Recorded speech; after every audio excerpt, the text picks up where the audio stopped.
Bom dia, a gente vai começar mais um encontro do Segundas Intenções, recebendo hoje a escritora Andrea Del Fuego, que está aqui neste sábado gelado paulistano. Tudo bom, Andrea?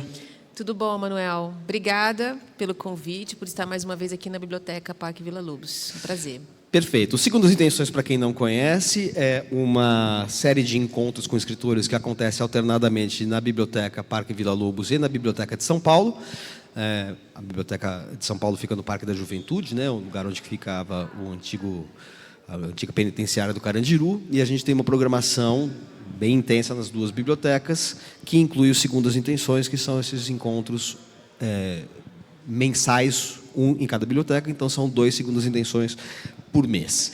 E os encontros ficam registrados em vídeo no site da biblioteca, nesse caso, Biblioteca Parque Vila Lobos, e também são transmitidos pelo Facebook da biblioteca, e a gente agradece também a participação e a presença de quem nos segue pelo Facebook. Se quiserem mandar perguntas, é só mandar pergunta pelo Facebook, e as pessoas aqui presentes podem mandar as perguntas por escrito, porque ainda temos algumas medidas sanitárias de isolamento, proteção, neste resquício de pandemia que demora a passar. Aqui no Segundas Intenções, a gente sempre divide o encontro com uma primeira metade, digamos assim, falando um pouco do percurso do escritor antes de ser escritor. Eu tenho adotado, quando você veio a última vez, acho que eu não fiz isso, mas agora a gente faz um pouco isso. Assim, a gente fala como é que foi a vida do escritor antes da literatura, até ele chegar à literatura, descobrir a literatura e se tornar escritor. E daí a gente entra na obra. Vamos tentar falar de toda a obra da Andrea Del Fuego, porque assim, ela é autora de livros como Os Malaquias, o recém-publicado, o romance recém-publicado A Pediatra, onde está? Está aqui, A Pediatra, eu estava querendo achar, A Pediatra, que é um romance que teve um impacto enorme, sobre o qual a gente vai conversar. Então tem Os Malaquias, que ganhou o prêmio José Saramago, tem A Pediatra, que se tornou um acontecimento no meio literário, mas tem muitas outras obras, algumas disponíveis aqui no acervo da biblioteca, e outras eu trouxe aqui da minha biblioteca pessoal, para conversar, se possível, sobre todos eles, se não, pelo menos, sobre os mais impactantes com a Andrea Del Fuego. Andrea, como é que foi a sua vida pré-literatura? Como você descobriu a literatura, se tornou uma leitora e uma escritora? Bom dia, Manuel. Obrigada mais uma vez pelo convite, pelo prazer de estar aqui na Biblioteca Parque Vila Lobos. Agradecer aos presentes, aos amigos e a quem está no Facebook nesse momento. Acho que isso dividido em 2 partes, né? Como eu entrei em contato com a escrita e depois com a literatura, assim, o fato de ser publicada, né? Publico há 20 anos, então esse é um contato outro, né? Que é ter, enfim, uma relação com o editor, uma relação com leitores, uma relação do trabalho entrar na rede cultural, né? Conversar com os outros livros, né? Mas escrever foi desde recém-alfabetizada.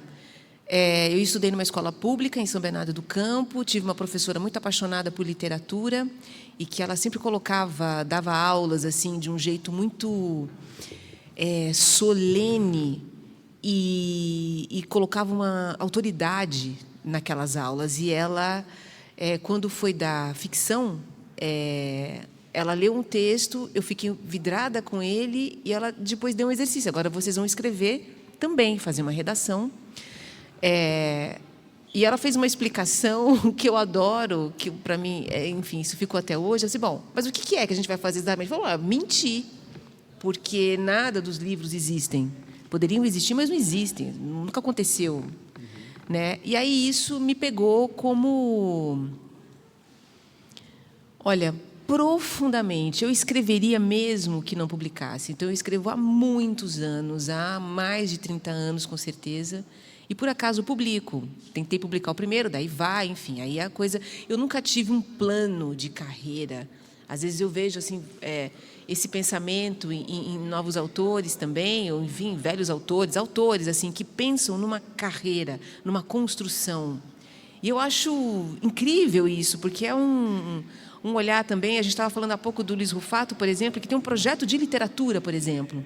Um tema que lhe é muito caro e que ele vai nesse lugar, nesse caminho. Eu não tenho a menor ideia de para onde eu estou indo, e eu nunca tive. A certeza é a escrita. A escrita, desde que eu me envolvi com o processo, por exemplo, do romance, aí eu acho que consolidou mesmo esse compromisso. Porque o primeiro romance levou 7 anos para ser escrito, é uma coisa de ficar trabalhando, é um casamento, né? Um casamento criativo, com um único tema, com um único cenário. E eu nunca mais voltei aos contos, por exemplo. Só por encomenda. Então, o processo do romance, eu me encontrei com ele como um lugar de um compromisso longo e de perceber uma maturação de um texto e a minha maturação também. E aí agora, depois de 20 anos de publicação e tal, é incrível perceber o caminho, perceber uma maturidade. E maturidade não quer dizer que disso vai sair uma boa literatura, né? Acho que maturidade e qualidade nem sempre coincidem, não é isso. Mas é uma maturidade em relação a viver fazendo isso. Mas como foi o seu contato inicial? Assim, você lembra o primeiro livro, ou do primeiro livro, que te chamou a atenção, enfim, você falou que muito rapidamente, ao alfabetizar, já começou a, de alguma maneira, escrever. Mas, assim, você lembra de algum autor ou autora que teve um impacto sobre você, coisas que foram marcantes e que talvez tenham tido um sentido decisivo para você? Assim, que autores você lia na juventude ou na infância mesmo, e que autores depois que você foi lendo para formar uma espécie de universo de referência seu? Sim, eu não fui uma criança Monteiro Lobato, então eu não tinha a coleção Monteiro Lobato em casa, né? Aquela coisa da biblioteca em casa. Eu não sou filha de pais leitores, nem de vizinhos leitores, nem de amigos leitores. Não havia leitor num raio de 1000 quilômetros de mim. Então, engraçado que eu me envolvi com a literatura pela escrita, antes mesmo de ser uma leitora. E quando eu comecei a ler, e a rir, porque é uma coisa conjugada ali, né, de perceber para onde se pode ir com a imaginação e tal. Então, eu me lembro que, por exemplo, na escola, e muito precocemente, a professora ela já deu, por exemplo, que hoje acho que nem se faz mais isso, né, mas numa 7ª série, não sei se isso da 6ª, da Machado de Assis, por exemplo. Eu me lembro de Teoria do Medalhão, eu me lembro de textos e trechos de Machado de Assis, e que eu já... É uma lembrança mais forte que eu tive. A gente tinha aquela coleção Vagalume, que era o livro adotado pela escola. Então, outro dia eu encontrei o livro da coleção Vagalume do Marçal Aquino, e eu não me lembrava que eu tinha lido e feito prova sobre o livro do Marçal. Cara, Você lembra que livro era? Eu não lembro. Não, peraí. Quando eu li o Vagalume, como eu sou bem mais velho que você, ele não tinha surgido ainda. O Mistério da Rua 15? Eu acho que é o Mistério da Rua 15. Vou até procurar do Marçal aqui. Aquino. Alguém lembra aqui? Alguém presente? É o Mistério da Rua 15? Obrigada. Outro dia, e hoje eu sou amiga, próxima e tal, e outro dia, revirando os armários, eu encontrei lá aquela provinha, não é muito uma provinha, é um trabalho que você faz sobre a sua leitura, e está lá, minhas respostas de criança. A Vagalume tinha, inclusive, às vezes um encarte, um caderno, não tinha? Exatamente, esse encarte.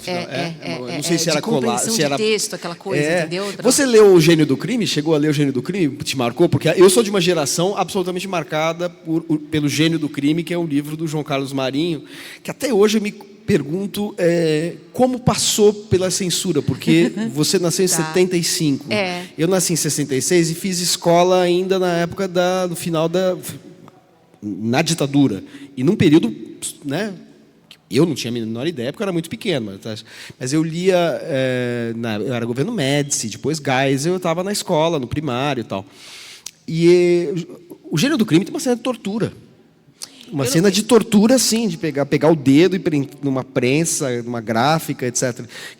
Que é dentro de uma trama detetivesca, mas é assim, tem um sentido ali de práticas policiais que aconteciam na época e que acontecem até hoje, mas foram muito consagradas naquele momento, e aquilo tinha um significado, principalmente naquele momento que tinha censura, em que qualquer menção algo que dissesse respeito à ditadura militar era censurado. Aquele livro passou e eu li num colégio conservador, assim, li aquilo, foi um choque, assim. E é um livro que marcou muitos e muitos leitores, né, o João Carlos Marinho.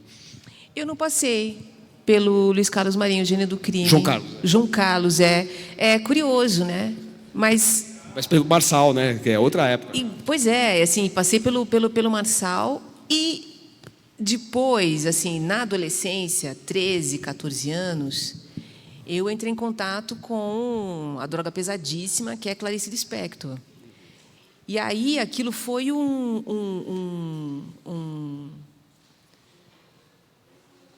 não conseguia pensar em outra coisa, sabe?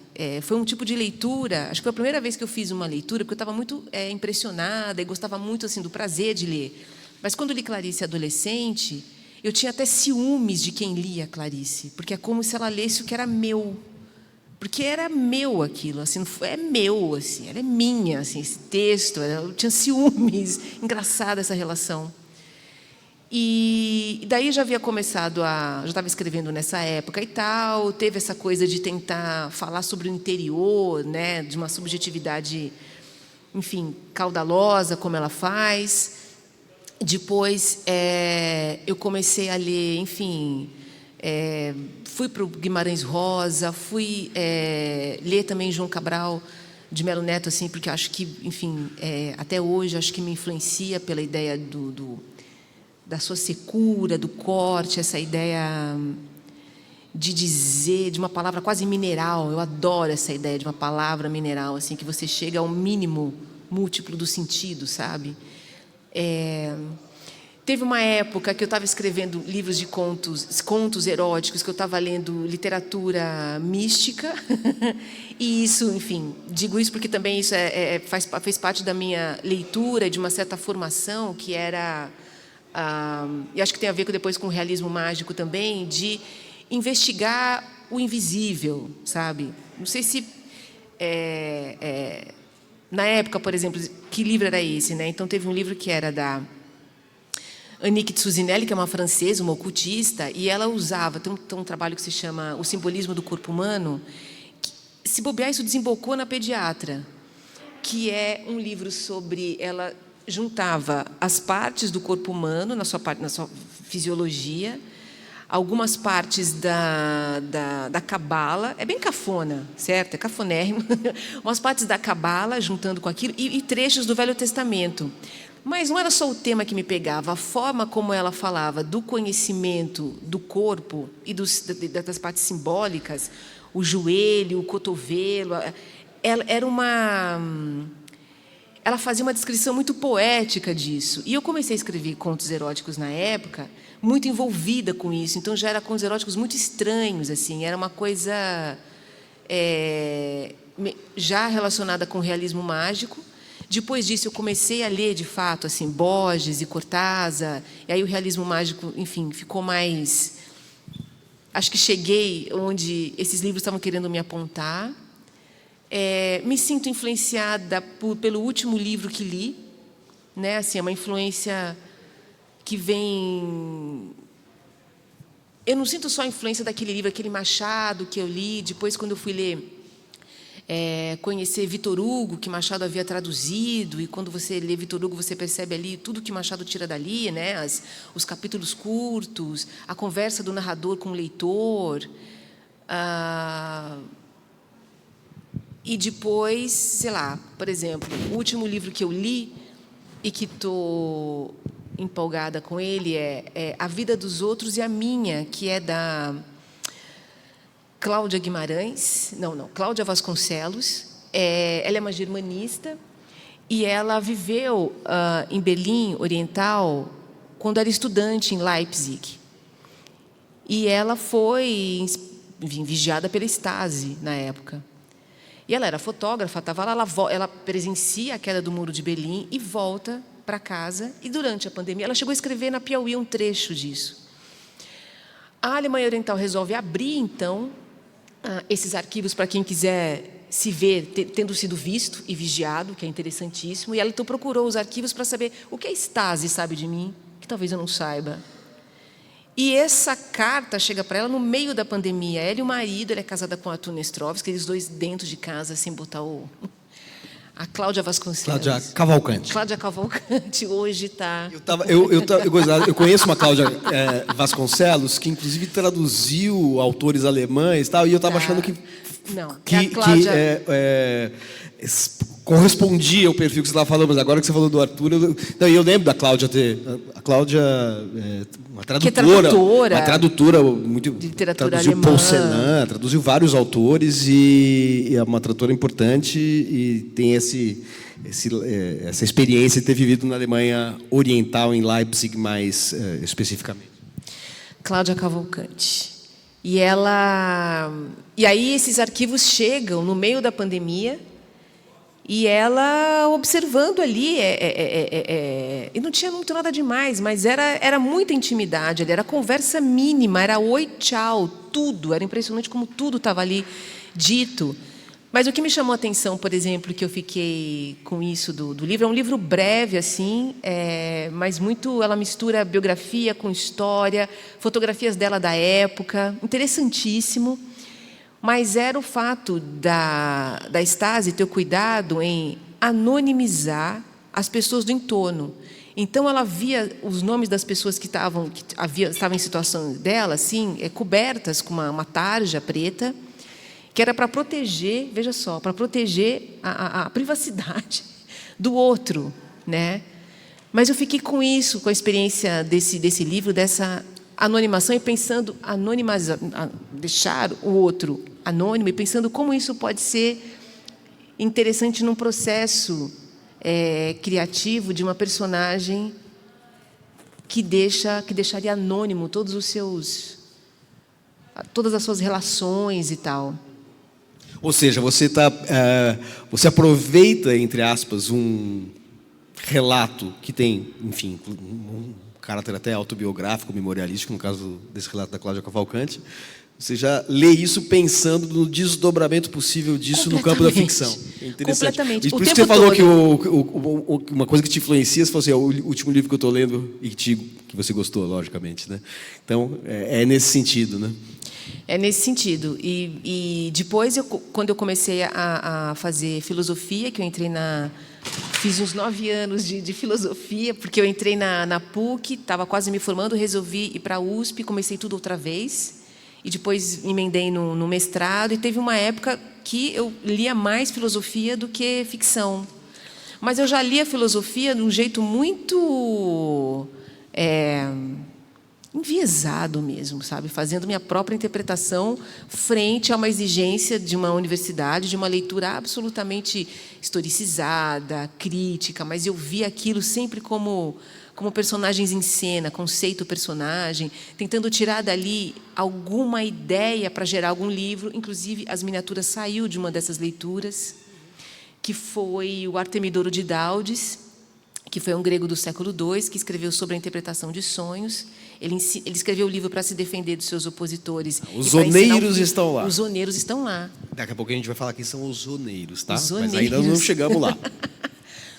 E era muito impressionante porque ele escreveu o livro também para defender, para ensinar o seu filho a arte da oneirocrítica. É nesse livro que tem essa expressão oneirocrítica.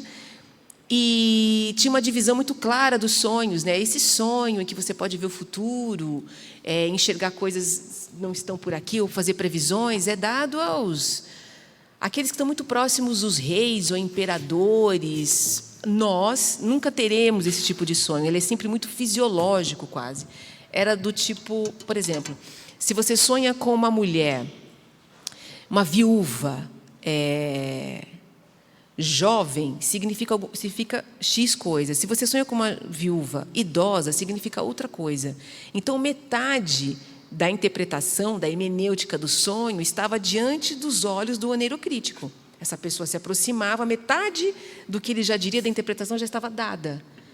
E o sonho era quase um complemento, uma consequência da sua fisiologia, digamos assim. Eu fiquei muito impressionada com essa ideia. E pensei, bom, eu acho que eu vou escrever, então, um livro em que o Artemidoro está falando da outra ponta do sonho, de uma interpretação pós-acontecimento, né? E se eu invertesse, imaginasse alguma coisa que acontecesse antes do sonho ser produzido? E daí eu pensei num edifício chamado Artemidouro, em homenagem ao Artemidouro de Daudes, chamado Artemidouro Filho. André, eu não me conformo, porque eu li seu livro, eu não reparei na dedicatória. E que o nome do edifício vem daí. Eu pensei em Midouro no começo, assim, eu não fiz essa associação. E agora eu vi que o livro é dedicado a Artemidouro de Daudes. Eu já nem me lembro mais, não estou lembrando nem mais dos meus, não estou lembrando de nada. Uma loucura. Aqui, ó, tá aqui, ó. Começa, tem uma epígrafe do Rodrigo Frezan e tem assim, para Artemidouro de Daudes. Eu achei que fosse um tio lá de...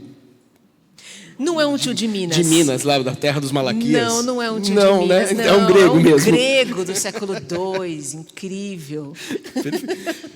Nós estamos colocando o carro na frente dos bois. As miniaturas foi lançado quando? 2013. A gente vai voltar a ele, vamos fazer um intervalinho sobre isso. Vamos começar então. Como é que você estreia na literatura? Em livro. Em livro, com o livro Minto Enquanto Posso, era uma reunião desses contos eróticos que eu levei para uma editora. Bom, eu sempre mandava esses originais para todas as editoras e era veementemente recusada. E eu me lembro das cartinhas de recusa, eu sei de cor. Era assim, apesar da qualidade do trabalho, esse livro não se encaixa na nossa linha editorial. Por elegância. Aí teve uma que chegou, que era exatamente essa frase, mas depois era assim: por conta do grande volume que recebemos de originais, o seu original será incinerado. E essa resposta não chegava uma semana depois que você já, né, superava e seguia, não, chegava um ano depois. Aí pense você esperando a resposta, chegava por correio, vinha a carta. Aí você abre, então, a gente não quer e vai queimar. Mas isso nunca interrompeu a minha gana da escrita. Isso era uma outra coisa. Escrever uma coisa e ver se publicava, se não publicava, era outra. E aí, ok, uma hora, tá, vamos publicar. E daí eu juntei alguns contos, juntei assim, falei, agora, como eu vou juntar esses contos para mandar para uma editora? Pensei, bom, tem uns contos melhorzinhos e uns ruinzinhos. Eu vou botar os ruinzinhos no começo e deixo o melhor para o fim. Olha a ideia. Eu pensei, o editor, né, que tem todo o tempo do mundo, vai começar a ler e falar, tá, vamos... Aí vai melhorando, ele vai se entusiasmar. Aí um dia eu falei, eu vou trocar a ordem desses contos, né? E botei o melhorzinho e daí a mágica aconteceu. E aí teve, assim, 3, na época, interessados em publicar. Assim, era uma coisa de divisão de custos do livro, um outro editor interessado também, e depois, daí uma editora, que é com quem eu publiquei, que era a Tula Mello, recém-falecida, da editora Nome da Rosa. A editora Nome da Rosa nem publica mais, mas ela foi tão acolhedora, dizendo, bom, eu nunca publiquei literatura, sempre publiquei psicologia, mas acho que a minha editora pode começar com o teu livro. E isso, em 2003, era mato, né? Assim, não tinha editoras abertas vou abrir, começar a fazer literatura e publicar com o seu livro. Desconhecidíssima, né? Ainda sou, mas na época mais ainda. E ela disse assim, bom, tem alguns contos aqui que são mais eróticos, você podia pensar em todos eles, assim, para ter uma temática, né? A literatura erótica. No meio disso, eu passei por um luto, que foi o primeiro luto, o luto iniciático. Disse que quando seus, avós morrem, é a iniciação do luto, né? Estava na minha iniciação e não saía conto erótico mais nenhum.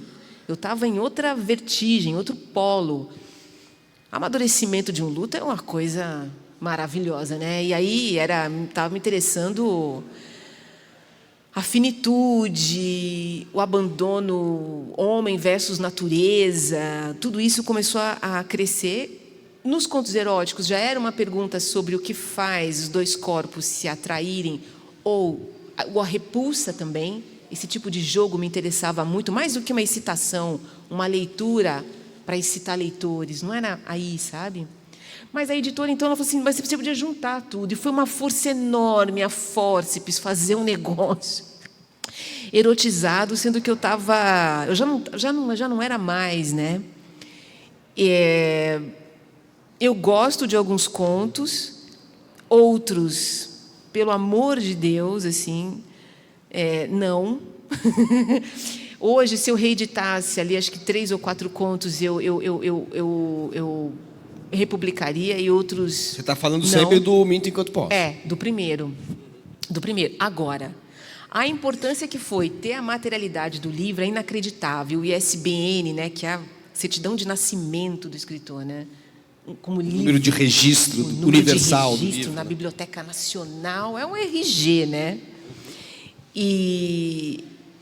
Nossa... Foi tomar uma decisão de escrever o próximo, não de pensar numa carreira, num caminho, vou fazer livros tais e tais, não foi, mas foi quando eu, enfim, acabei conhecendo amigos escritores, e isso fez toda a diferença no caminho, toda. A troca, aquele amigo que diz, não, isso aqui não, né? Isso aqui, mas sempre todos envolvidos em processos criativos. Foi vital conhecer escritores, porque eles estavam envolvidos ininterruptamente no mesmo processo que eu, que é uma eterna distração na vida. As pessoas estão falando com você, e você está aqui, ó, metade está em outro lugar, que você está aqui nesse lugar de um romance que nunca termina, e o outro na própria vida e tal. E é muito interessante encontrar esses cúmplices. Isso foi vital. Assim como materializar o primeiro livro. Agora, esse livro também marca o seu nome como escritora. Né? Que é um pseudônimo, né? Meu nome é Andréa Fátima dos Santos, mas eu levei uma vez esses contos para um editor de uma revista da Rádio 89 FM. A Rádio 89 FM tinha uma revista. Ele falou assim, bom, ele leu o conto, né? Falou assim, você podia ter uma coluna respondendo dúvidas sexuais dos leitores e dos ouvintes da rádio. Mas Andréa Fátima dos Santos não dá, você precisa inventar, ter um pseudônimo. E foi daí que veio Andréa del Fuego, minha sogra, inclusive, que sugeriu. Ela sabia quem era a Luz del Fuego, eu não sabia, depois fui ler biografia, conheci a biógrafa, escrevi a orelha da atualização da biografia, me aproximei, enfim, uma mulher interessantíssima, muito além daquela ideia no filme da Luz del Fuego, feita pela Lucélia Santos. Era uma mulher com pautas que hoje escandalizam, e ela estava lá nos anos 40, já levantando as bandeiras e tal. E pensei, bom, o livro pode ter o nome Andréa del Fuego, porque quem lia as colunas pode ser que se interesse. Eu pensei, claro, não tem um leitor nenhum, né? Então, aqueles que leram a coluna podiam se interessar, vão manter o nome, mas não foi um plano. Inclusive, numa das submissões de originais com editores, eu soube de um editor que queria sugerir que eu tirasse esse nome, que eu não tivesse esse nome, porque isso era leviano. Poderiam pensar que eu era uma escritora leviana, que só falaria sobre sexo, livro de mulher. Isso aconteceu há uns 15 anos, e eu acho dificílimo que esse editor ele vai pensar isso no chuveiro. Ele nunca vai ter a coragem de dizer isso para o seu assistente, né? As coisas... é melhor, né? Não tem... Aliás, Manuel, outro dia eu estava olhando um livro que você organizou, Literatura Hoje, pela Folha, não é? Se você refizesse isso, acho que 2008, não foi?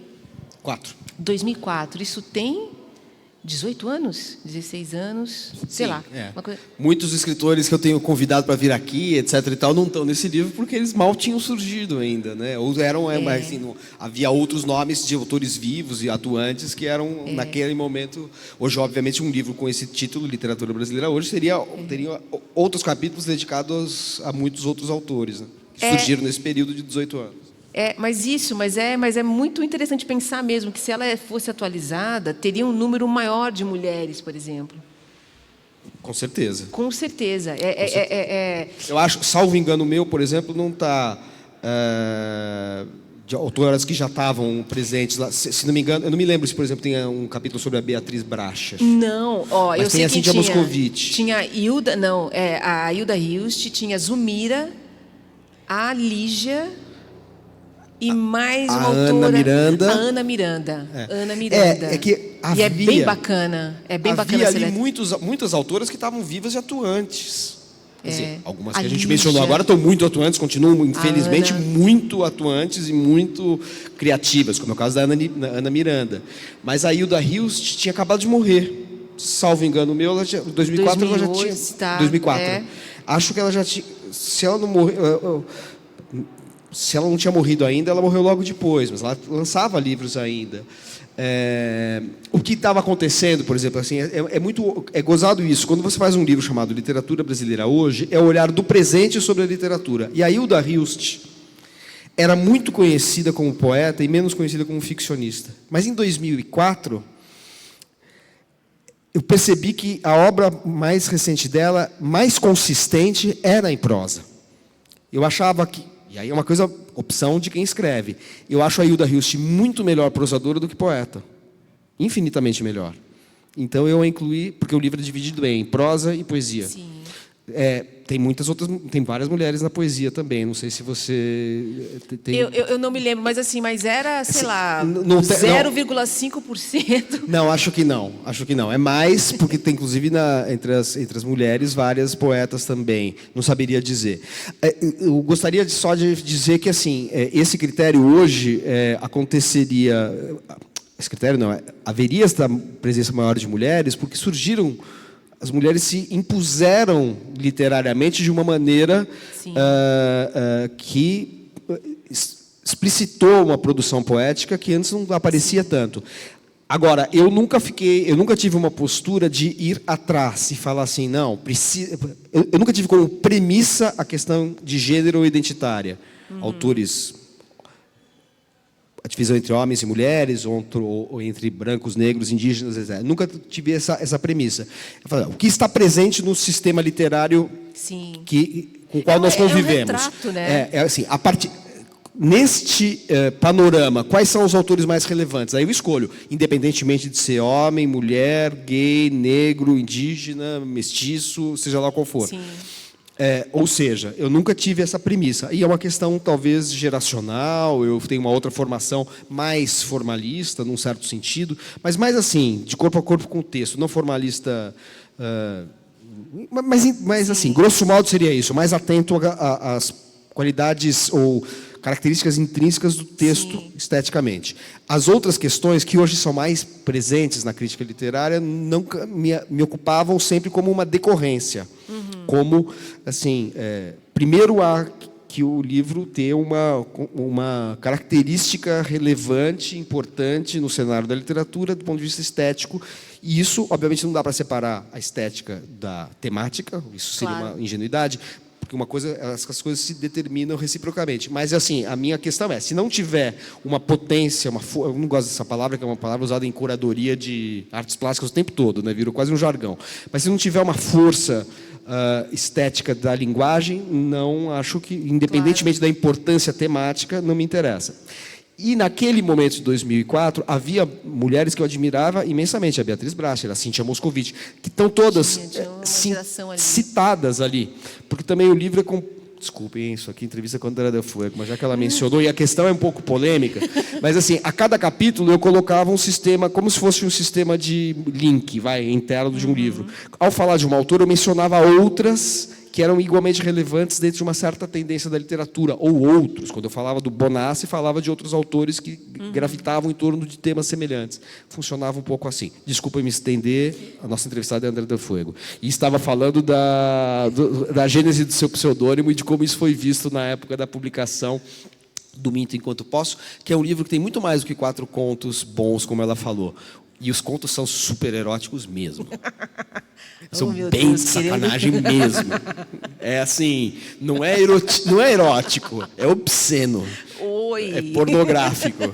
Oi. E é bom. Obrigada. Mas peraí. Mas isso que você está falando que você falou sobre a organização, né, que é mesmo um retrato daquele momento, né? E essa resposta do editor, aquele momento de tirar, também era um retrato daquele momento, né? E eu queria dizer que eu acho que não dá para não comentar, sendo uma autora e tal, como nos últimos 15 anos as publicações das mulheres, elas vieram à tona mesmo assim, e é muito pouco tempo para para essa virada, uma espécie de mini boom, porque não é só aqui no Brasil, né? As latino-americanas também, as argentinas, equatorianas, as peruanas. Antes da pandemia, eu fui a 2 festivais, um no México e outro em Quito.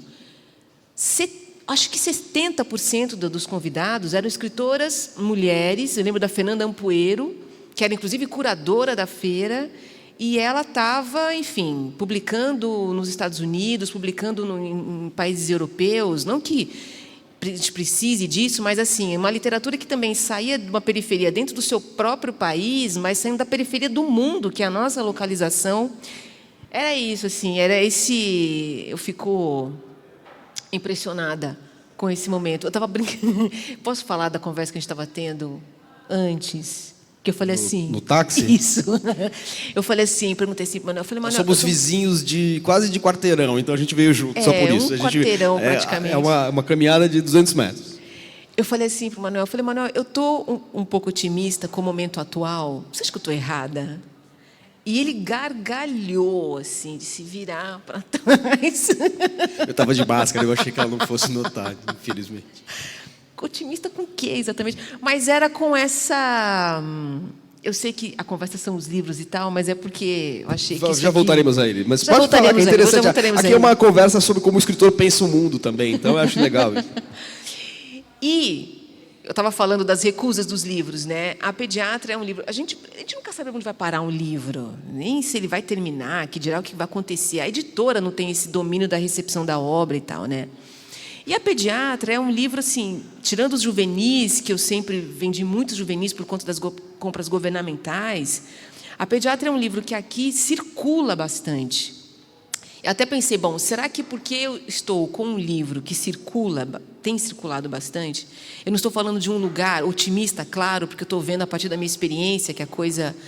Mas aí, eu observando, até pelas oficinas, que eu dou oficinas há mais de 10 anos, e vejo alunos publicando cada vez mais, sem dificuldade de encontrar esse lugar de publicação, também encontrando leitores, uma coisa que saiu de um eixo dos grandes jornais. A gente estava falando que os jornais, enfim, os suplementos, né, eles acabaram praticamente, né, esses que faziam do autor uma voz nacional que falasse dos do Brasil, jornais, né, dos grandes jornais. Dos grandes jornais. E me parece que esse movimento também tem tido esse protagonismo feito por mulheres, mas não é só porque as mulheres estão publicando. Eu já mudo de assunto. Só um minutinho. Não estou conseguindo sair disso. Clubes de leitura, por exemplo, que só leem mulheres. Isso é uma coisa, certo? O Leia Mulheres é o Rotary Club das mulheres, é a maçonaria, só mulheres, lendo mulheres, e tem uma capilaridade do Brasil inteiro.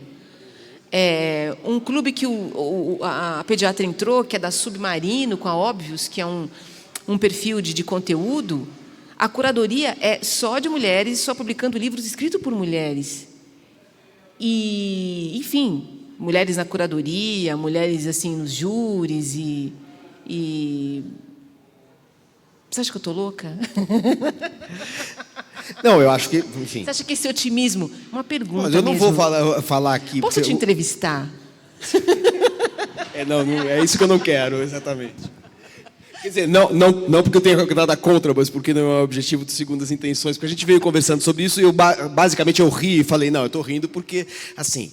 Governo Bolsonaro, 30% ainda de pessoas manifestando interesse em votar num homofóbico, xenófobo, golpista, enfim, uma pessoa, um demente, né?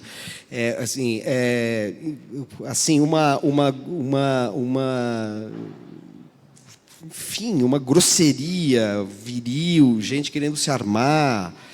Um conservadorismo, um avanço de fundamentalismo religioso. Eu acho que eu tenho motivo para otimismo, a gente não tem muito. Mas eu entendi a sua pergunta no sentido de que o universo literário, de fato, recuperou, vamos dizer, um tônus, uma força que é muito interessante. Mas eu brinquei com a Andréa e falei assim, todo mundo agora vive numa bolha. O que eu sinto falta é do momento, da época em que a literatura ela penetrava o tecido social.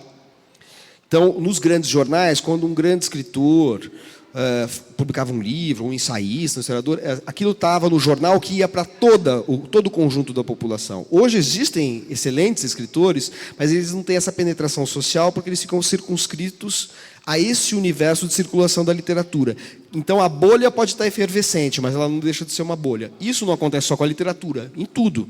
Na questão, enfim, se eu falar com todos os meus amigos, eu vou achar que o mundo é ateu e social-democrata. Se eu falar com todos os meus, só na minha bolha, assim, a minha visão de mundo é que assim, não existe gente religiosa e ninguém é de extrema esquerda nem de extrema direita. Todo mundo é social-democrata, quer democracia enfim, porque é o universo que eu circulo. E o mundo não é assim. Quando você vê o mundo fora da minha bolha, que é enorme, ela pode ser. Então, a bolha da literatura, assim como a bolha dos evangélicos, a bolha dos armamentistas, a bolha dos antiabortistas e não sei o quê, ela parece que é o conjunto da população. Cada bolha olha para o mundo como se fosse uma projeção da sua visão de mundo. E não é bem assim. Então, quando eu ri do seu otimismo, é no sentido de que assim, você está entusiasmada com a efervescência da sua bolha, mas ela não deixa de ser uma bolha como qualquer outra. E isso fica mais dramático nesse mundo muito segmentado pela linguagem das redes sociais, da internet, etc. E que causou, e aí, para chegar no ponto que você falou, uma espécie de retração dos jornais. Os jornais, no que tange a literatura e a cultura, eles abdicaram praticamente. Os grandes jornais que circulam fora de bolhas, né, em tese, pelo menos, pegam uma população mais heterogênea, os jornais abdicaram muito de falar para todos os públicos sobre literatura. Então, eles delegaram para as bolhas falar sobre literatura, e é o que vem acontecendo. Nesse sentido que o seu otimismo se justifica dentro de um universo, mas ele, vamos dizer assim, não funciona, não corresponde à realidade dentro do sistema mais geral da sociedade. Foi isso que foi o teor de nossa breve conversa vindo para cá. Com relação a essa coisa das mulheres, eu acho muito interessante mesmo que haja esse movimento. Porque, seguramente, as mulheres deixaram de aparecer com força no mercado editorial por machismo.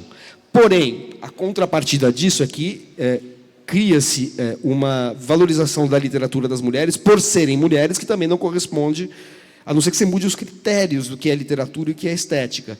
Então, há uma dosagem aí. É necessário furar o bloqueio de domínio do macho, homem, cis, branco, etc. e tal, que muitas vezes colocou as mulheres num segundo plano, e isso tem acontecido, felizmente.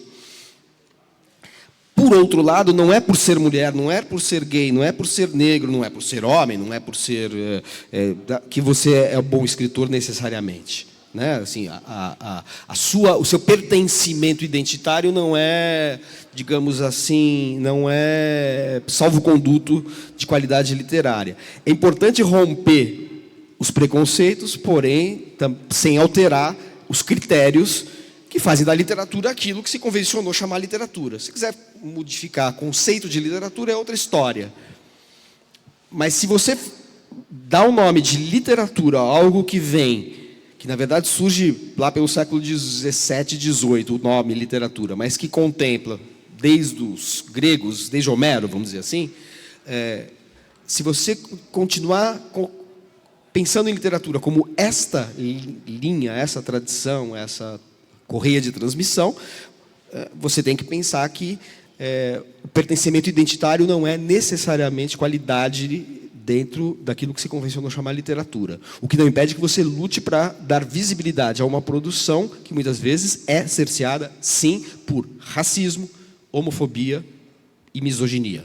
Tenho dito, não abro mais a boca até o meio-dia. Agora faço perguntas sumárias para Andrea Del Fuego. Depois do Minto Enquanto Posso... Mas você fala isso, sai correndo, eu precisava falar também, mas a gente pode voltar. Você fala o que você quiser.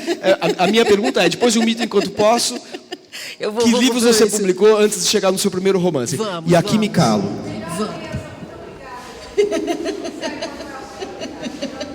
Olha aí, tá vendo? Estamos sendo aprovados pela plateia, tá certo? Juro, é um negocinho, mas aqui, eu vou levar isso para a questão dos livros, que é, por exemplo, quando você falou quando você está falando da bolha, eu me sinto, a cada livro, numa certa bolha que saio de uma para outra. Quero dizer o seguinte, eu poderia ter um pseudônimo para cada livro. É muito diferente, eu vejo uma diferença imensa de um para outro.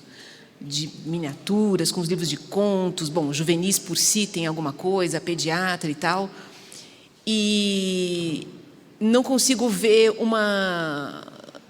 Dá para abrir qualquer livro e dizer assim, bom, esse aqui esse aqui é um livro da Andréia, esse aqui, se não tivesse o nome, não sei de quem que é, não dá para reconhecer alguma voz, uma voz poética, ou é uma linha, né? E aí, a mudança de publicação, porque essa história toda começou, a gente começou a ir para essa conversa que é riquíssima, maravilhosa, porque lá atrás, quando eu fui publicar os livros, né, teve uma coisa de corrigir um pseudônimo. A própria editora Tula Mello, quando foi publicar o livro, ela queria esse nicho, assim, ela pensava nesse lugar de uma literatura feminina.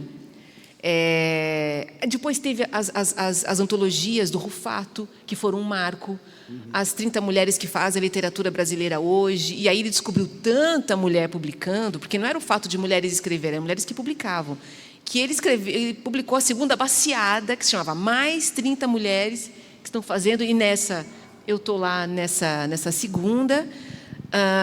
E tudo isso também acho que fortaleceu muito a minha possibilidade de escrita, não de escrita, mas de publicação. Eu senti que ao longo desse caminho que foram abrindo e tal, abriria também para o meu trabalho. Acho que coincide um pouco. Acho que até coincide o fato de escrever sobre uma pediatra interessar no momento em que isso também é uma conversa social, digamos assim. Enfim, sempre hipóteses. Você está sempre antecipando os livros. Você já falou das miniaturas, falou da pediatra. Vamos lá, para a gente chegar nos 3 romances. Tá. São 3 romances, né? São 3 romances. São 3 romances.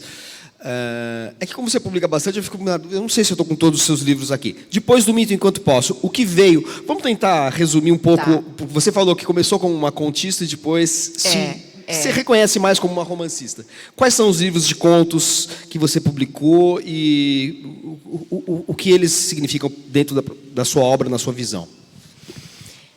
O segundo foi o Engano Seu, que foi um prêmio, na época chamava PROAC, mas é o PAC agora, que é um prêmio da Secretaria de Estado da Cultura de São Paulo, em que dá uma bolsa para a criação do livro, né? E aí, na época, eu havia aberto um blog, na época era uma coisa, se discutia, né, se textos nos blogs era literatura, e tinha matéria sobre isso, uma discussão se texto em blog. Aí o Saramago abriu um blog, né? Aí acho que isso deu uma... Bom, se o Saramago escreve no blog... E escrevia crônicas incríveis nesse blog. E o blog, como eu também consumia os blogs e gostava muito daqueles posts curtos, sabe? Eu navegava por aquilo, não havia ainda os algoritmos, né? Era uma outra coisa, você ia para coisas exatamente aleatórias e o seu perfil não era marcado pelos seus gestos ali, né? Então era outra internet, e eu falei, bom, eu vou escrever aqui como textos do tamanho que eu gosto de ler, que são os menores. E serviu como uma oficina aquilo ali. Então eu publicava textos menores e teve um momento que eu escrevi uma mini novela em mini capítulos que chamava Nó. Todos os dias eu colocava um trechinho, tinha uma linha de tempo, era uma narrativa. E um dia uma leitora disse assim, você poderia me dar seu endereço na caixinha de comentários, né? Eu dei o meu endereço, depois ainda pensei, nossa, que loucura, né? Dar um endereço, eu não conheço a pessoa. Mas, enfim, a internet ainda era mato, né? Tipo, essa pessoa deve estar morando na rua de trás da minha casa, de repente, não sei, enfim. Bobagens que eu estou falando, isso não interessa, mas chega na minha casa. Então, ela mandou para uma gráfica e publicou aquela novelinha em papel, um papel ótimo, assim, exemplar único, com uma fita em volta, dando um nó. Tinha publicações no blog, ela colocou isso em papel com uma alta definição, encadernado. Então, eu escrevi algo num blog que me voltou como um livro. Sabe assim, você joga na garrafa, a garrafa volta com um livro. E aí eu pensei, bom, isso aqui isso, claro. Depois porque havia aquela discussão de literatura feita em blogs, se ela era literatura que sustentava o papel, assim, que se sustentava num papel? Uma pergunta legítima, inclusive, porque o blog ele tinha essa coisa que nos fascinou logo de cara, que é o botão publicar. Você tem um botão que publica e que tem leitores ali. Então tinha uma coisa de textos apressados, digamos assim, né? Publicados sem uma maturação, sem todo aquele trabalho que a gente sabe que os livros exigem, né? Então era uma pergunta, não era uma pergunta, era uma pergunta de se fazer e de se pensar. E daí eu então escrevi um projeto em que eu escreveria contos menores, porque esse processo de escrever de uma maneira curta me deu um trabalho de concisão. Eu comecei a aprender a concisão escrevendo em trechos curtos de textos em blog. Porque eu sentia como se fosse uma massinha de modelar. Tudo aquilo que eu repetia em longas páginas, em 40 páginas, eu repetia também em 3 linhas. Fiquei muito impressionada com isso, que era possível já fazer um diagnóstico em 3 linhas de texto. Repetição de palavras. Repetição de palavras é o de menos que você observa de cara, né? Mas repetição de sentido mesmo. Descrever uma cena e depois explicar a cena. Ela já estava descrita. Coisas desse tipo, né? E daí escrevi um projeto e ganhei a bolsa.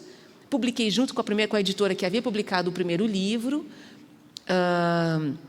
E também foi um incentivo interessante, porque eu pude deixar de fazer outros trabalhos para parar para escrever.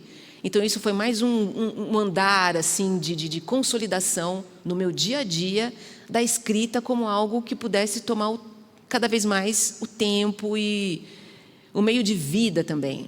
Desde essa época, claro, vendas de livros não era exatamente aquilo que pagava os boletos, mas todo um sistema que vem disso, né? Das conversas. Logo ali eu comecei também a dar as oficinas, logo depois, né? E trabalhos, escrever para revistas e tal. Depois, O Engano Seu é um livro que tem 107 exemplares, foi escrito pela editora Fina Flor. A Fina Flor, a editora, era um computador e uma pessoa, no caso a Cristiane Lisboa, que também é uma escritora. O livro não tem ISBN, a gente brincou com isso, a gente inventou um número de ISBN, colocou aqui, publicado França, Japão. Depois parece que é crime, né, inventar um ISBN.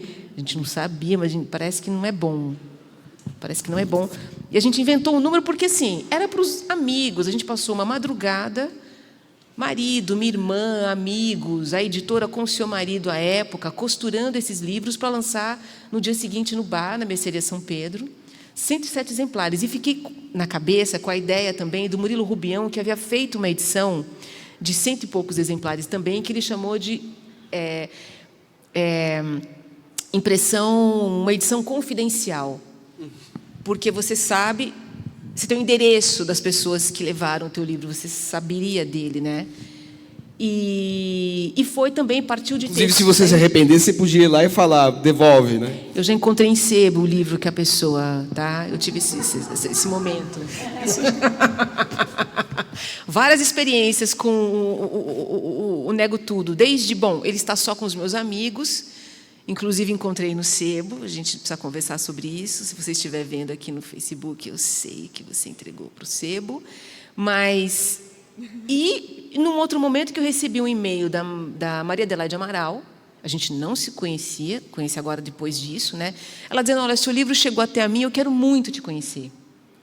E aí ela me recebeu na casa dela para querer, enfim, eu achei isso tão tocante de uma autora assim, ela queria ter uma conversa literária de criação. Ela me falou dos processos dela, me mostrou os livros, os processos de criação. Ela me perguntava sobre os meus e dizendo, tem alguma coisa aqui tão fresca que eu queria, para mim enfim, uma troca e tal. Então, é isso, assim, um livro tem sempre esse caminho também silencioso, né, de percorrer algum lugar que a gente não domina, né? Quer dizer, pelo menos essa foi uma experiência com o livro. E essa conversa com a Maria Adelaide Amaral na casa dela, ela também foi muito importante para entender mesmo, porque eu reconheci isso nela, e essa conversa era só sobre isso, sobre criação, só. Não havia qualquer outra, o que vai fazer, era sobre criação.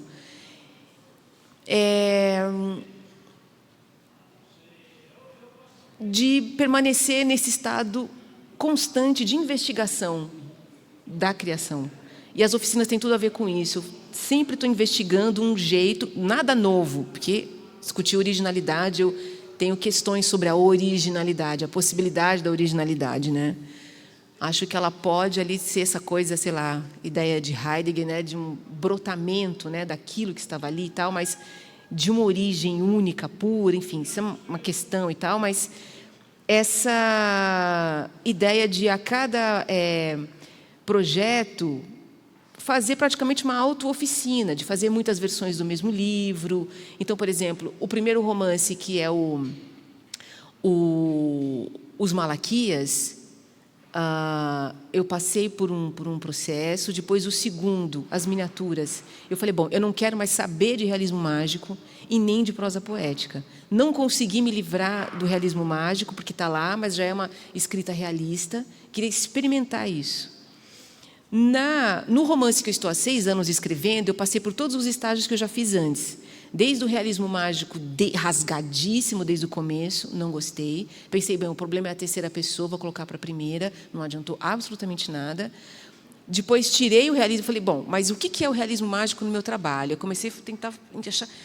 Bom, são as metáforas, né? E foi um lança-chamas nas metáforas do livro todo.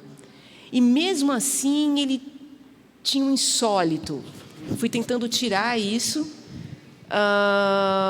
Não terminei esse livro ainda, ele está em andamento ainda. E na pediatra, eu falei, bom, aqui tem 2 metáforas que eu contei, 2, mas numa coisa a começar por eu sempre usei assim, parágrafo travessão, a começar por um discurso indireto livre, para ter ideia de que do encapsulamento da personagem em primeira pessoa, em que você sabe de quando alguém responde ela, mas através do que ela está pensando, não tem parágrafo travessão como alguém que entra em cena, tudo isso.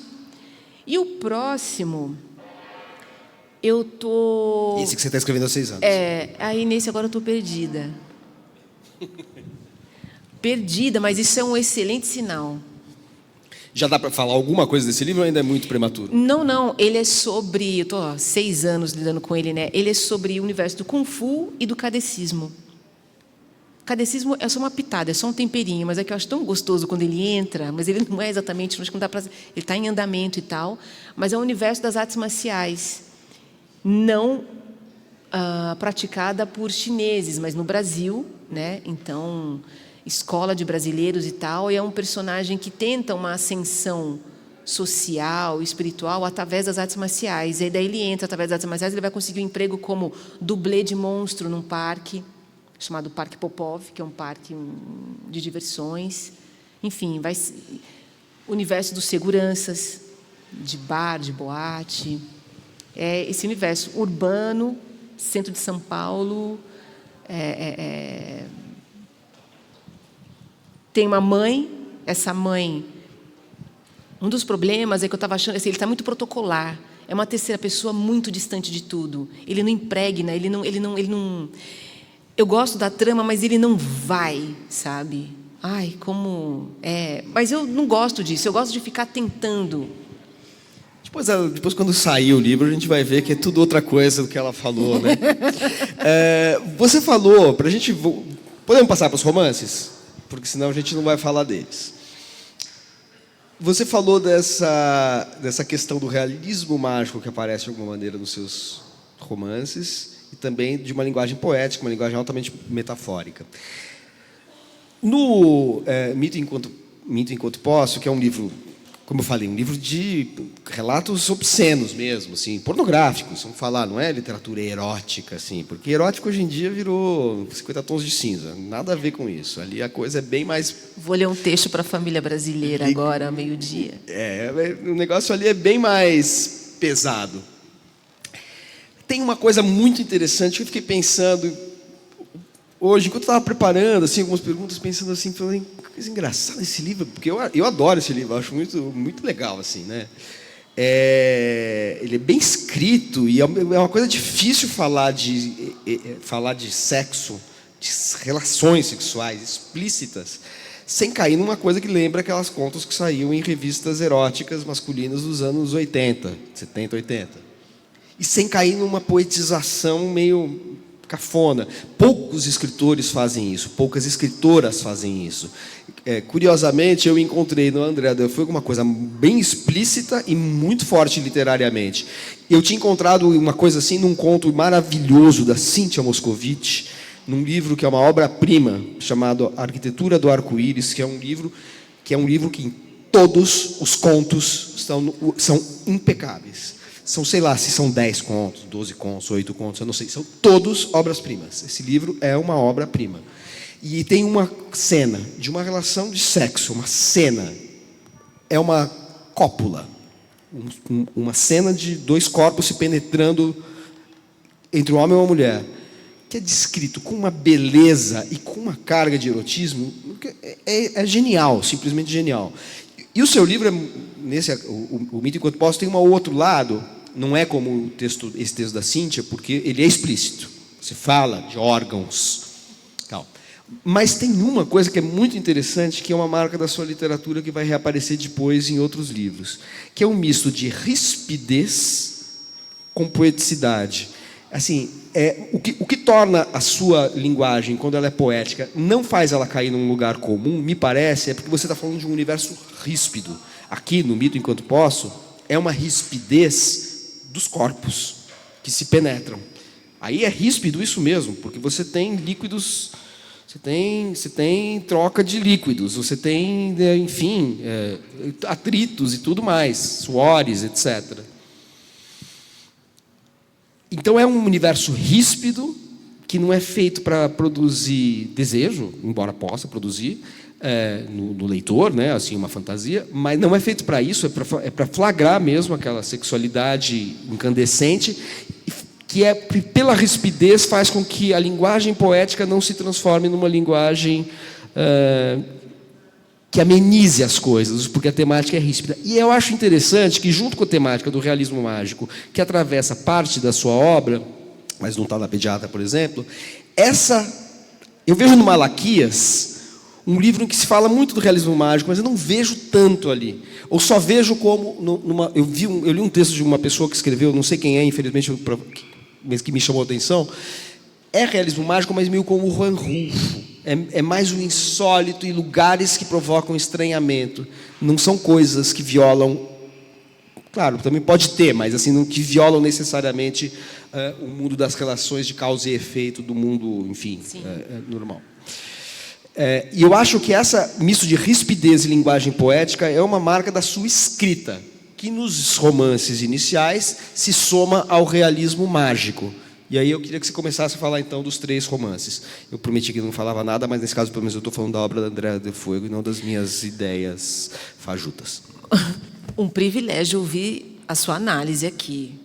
Assim, eu quero ter acesso a esse vídeo. Não, é incrível, é incrível. Você está me dando uma luz aqui pensando no trabalho e tal. Eu acho que a rispidez faz parte de um olhar crítico mesmo, né? Um olhar desconfiado de mineiro, sabe? Desconfiando de tudo ali. É e não é. Essa ideia de se escrever também como... Tem sempre pensar num trabalho, num conto, pensamos, digamos assim, num conto, né? Que tem sempre um segundo andar, né? Uma coisa que está ali, mas não está escrita, né? Que é... nunca revelar tudo, né? Esse tipo de coisa também. Mas, ao mesmo tempo, não tem assim um pensamento anterior de uma técnica, sabe? Embora eu tenha falado assim, bom, vou tentar a primeira pessoa, passar para a terceira, tirar a metáfora e tal. É um pouco um jogo das frases, porque o livro é aquele conjunto de frases, uma sequência delas. Então, tudo está materialmente reduzido a um conjunto de palavras e frases. Então, são as palavras de uma frase, depois uma frase sobre a outra, a composição delas, o tamanho de um capítulo, e aquele andamento, um certo ritmo interno, e eu vou deixando levar por aquilo, para depois, ao ler e perceber, não, tem alguma coisa aqui que arranha, que não está bom, e aí é que eu percebo, será que é porque ele tem um realismo mágico que extrapola aqui? Quando você fala do insólito, eu concordo. E, nesse sentido, na Pediatra, eu acho que tem um certo insólito também, uma coisa, um transbordamento, assim, pelo pensamento dela, né?